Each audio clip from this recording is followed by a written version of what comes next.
sabedorias e ensinamentos de Jesus para transformar sua vida.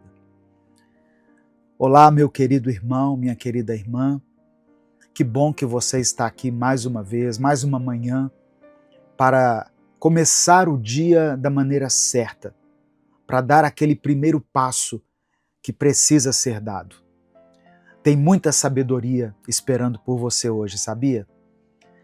Em Romanos capítulo 11, verso 33, está escrito assim: Como são grandes as riquezas de Deus, como são profundos o seu conhecimento e a sua sabedoria. Quem pode explicar as suas decisões? Quem pode entender os seus planos? Olhe para Deus, vá em direção ao que Ele tem para a sua vida, abra o seu coração e mais, abra sua mente nessa hora. Cuide da sua mente, do seu interior. Não permita que sobre a sua mente repouse ideias que só te prejudicam e não deixe que o seu coração se apoie mais na opinião e na aprovação dos outros. Quando se tratam dos ensinamentos de Jesus, eu não sei quanto a você, mas eu levo como lei. Eu levo isso muito a sério, como norma para a minha vida, como aquilo que eu devo lutar com toda a força todos os dias da minha vida. Só que, além de tudo aquilo que nós precisamos fazer, existe aquilo que nós precisamos aprender. Pois Jesus não nos deu apenas os seus mandamentos. Ele nos entregou muita sabedoria, muitos ensinamentos. Antes da gente continuar, eu quero pedir que você dê o like aqui no vídeo, se inscreva no canal e ative as notificações, porque assim você vai receber um aviso no seu celular toda vez que eu postar um vídeo novo. Primeiro ensinamento que eu quero transmitir a você hoje: aprenda a perdoar. Em Mateus capítulo 6, verso 14, está escrito assim: Porque se perdoarem as ofensas uns dos outros, o Pai Celestial também lhes perdoará. Quantas vezes, a gente guarda mágoas que nos consomem mais do que a gente gostaria? Tem uma frase do livro Como Fazer Amigos e Influenciar Pessoas que diz assim: a capacidade de ver as coisas pelo ponto de vista da outra pessoa é uma das chaves mais valiosas no trato com os outros. Muitas pessoas acreditam que, se elas tirarem um tempo e fizerem um esforço para entender e realmente se colocar no lugar do outro, elas estarão sendo feitas de idiotas, de otárias. Falando de forma bem direta, muita gente pensa assim. Mas na realidade, quando você escolhe liberar perdão e se colocar no lugar do outro, principalmente quando isso envolve alguém que te magoou profundamente, não é o outro que é beneficiado ou que tem a vida facilitada. O maior beneficiado é você. O perdão não apenas cumpre um mandamento divino, mas ele também é a chave para viver uma vida mais leve. É um caminho para deixar de se preocupar e parar de carregar o peso de mágoas e ressentimentos, que muitas vezes nem deveriam ser seus. Perdoar não é concordar com aquilo de errado que foi feito, nem justificar atitudes erradas do outro. Significa que você está abrindo mão de permitir que essa pessoa ou essa situação continue a exercer poder sobre você. Quando você perdoa, você escolhe deixar ir o controle que aquela mágoa tinha sobre a sua mente e sobre as suas emoções. Segundo ensinamento que eu quero transmitir para você hoje: trate os outros como você gostaria de ser tratado.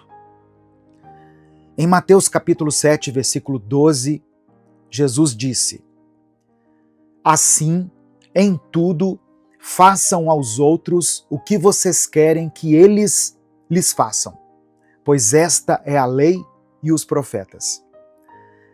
Essa é a famosa regra de ouro e pode ser aplicada em qualquer esfera da nossa vida.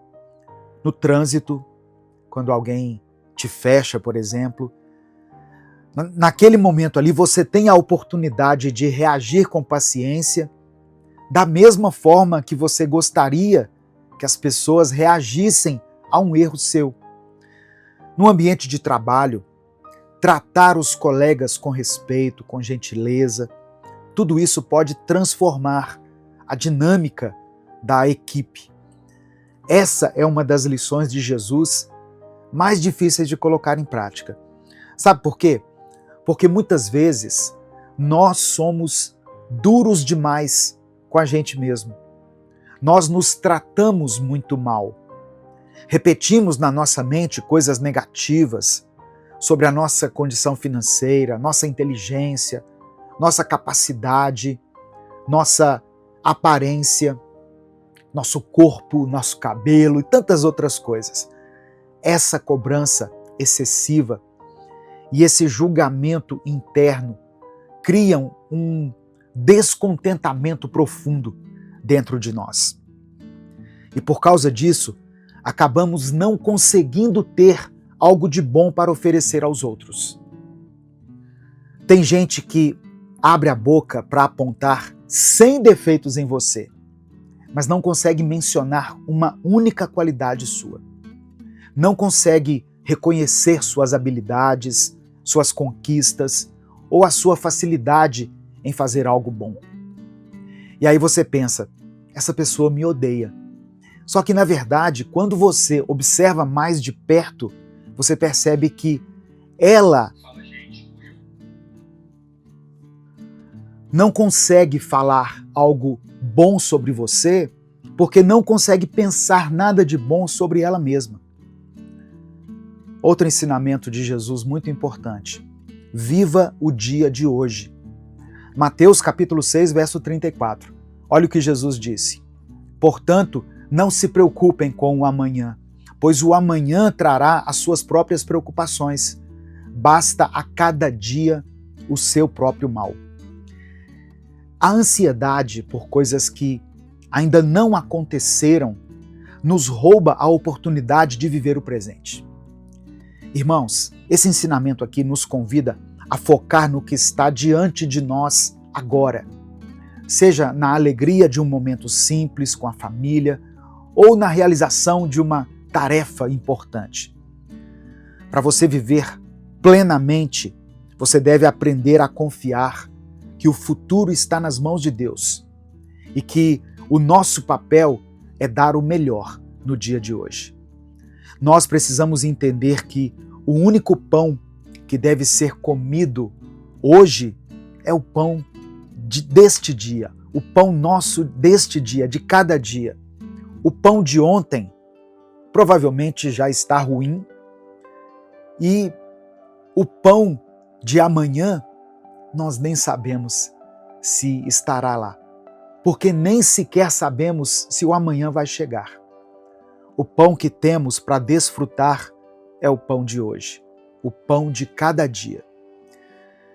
Quando Jesus ensinou a orar, ele nos ensinou isso, a pedir o pão de cada dia. Ele não falou para a gente pedir o pão de amanhã ou lamentar pelo pão de ontem, que talvez nós não conseguimos comer. Ele nos ensinou a pedir o pão de hoje, a agradecer pelo pão de hoje. Sabe, porque ansiedade está relacionada com isso. Muitas vezes a ansiedade está relacionada a um excesso de futuro ou excesso de passado. Tem pessoas que dizem que depressão é excesso de passado, enquanto ansiedade é excesso de futuro. Só que ambas as coisas, passado ou futuro, podem nos causar depressão. E depressão é uma doença séria, tá bom? Para você que está me ouvindo. Nós não devemos reduzir, minimizar a importância da depressão. e tratá-la de uma forma banal. Em muitos casos, nós estamos lidando com um excesso de informações na nossa cabeça. Um excesso que nos prende dentro de nós mesmos e nos impede de enxergar além daquilo que nós já conhecemos ou além daquilo que está armazenado na nossa mente. Outro ensinamento de Jesus está em Mateus capítulo 11, verso 29. Seja manso e humilde. Olha o que ele escreveu, o que ele disse, na verdade. Tomem sobre vocês o meu jugo e aprendam de mim, pois sou manso e humilde de coração, e vocês encontrarão descanso para as suas almas.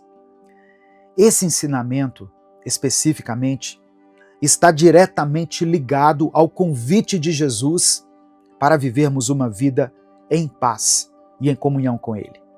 Ser manso e humilde não significa ser fraco, mas significa reconhecer que a nossa força vem de Deus e que nós não precisamos carregar os nossos fardos sozinhos. Jesus tinha todos os motivos para ser uma pessoa envaidecida. Ele tinha todas as razões para ser cheio de si, para chegar nos lugares e receber honra, atenção.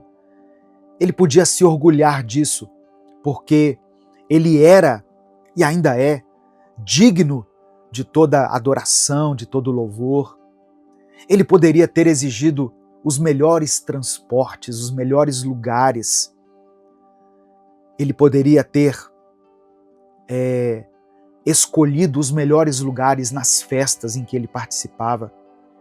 Poderia até ter feito uma seleção para andar com as pessoas mais ricas e influentes daquela época. Mas ele nunca se colocou nessa posição. Mesmo sendo o próprio Deus, ele escolheu se colocar na posição de filho de Deus. E mais do que isso, ele nos tornou filhos de Deus.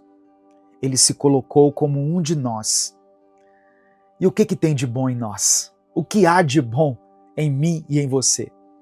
Se nós formos sinceros, não tem nada de bom em nós. Vivemos de erro em erro, de conserto em conserto, tentando não tropeçar, mas infelizmente tropeçando nas mesmas coisas. Ainda assim, Jesus quis ser um de nós, para nos mostrar que existe um caminho, uma redenção, uma nova chance e um novo jeito de viver. Isso tem a ver com humildade. É hora de parar de andar por aí achando que você é melhor do que alguém. É hora de parar de alimentar a ideia de que as pessoas te olham e te rebaixam, de que elas te consideram menos. Quando você faz isso, acaba sentindo menos necessidade de rebaixar os outros também. Muitas vezes, esse pensamento de superioridade não começa como arrogância, mas como uma forma de defesa.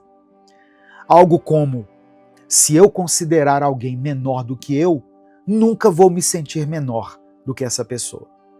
Mas isso, na verdade, é só uma tentativa de proteção, um mecanismo de defesa que nós criamos. Jesus nos ensinou todas essas lições muito poderosas e que podem ser aplicadas no nosso dia a dia. Quando nós decidimos perdoar, quando tratamos os outros com empatia, quando vivemos o presente e quando procuramos ser mansos e humildes, nós vamos encontrar uma vida mais plena, mais significativa e em sintonia com o que Deus deseja para nós. Amém? Se você ouviu essa mensagem até aqui, escreva aqui nos comentários: eu vivo com Jesus. E até o nosso próximo Minuto Reflexão.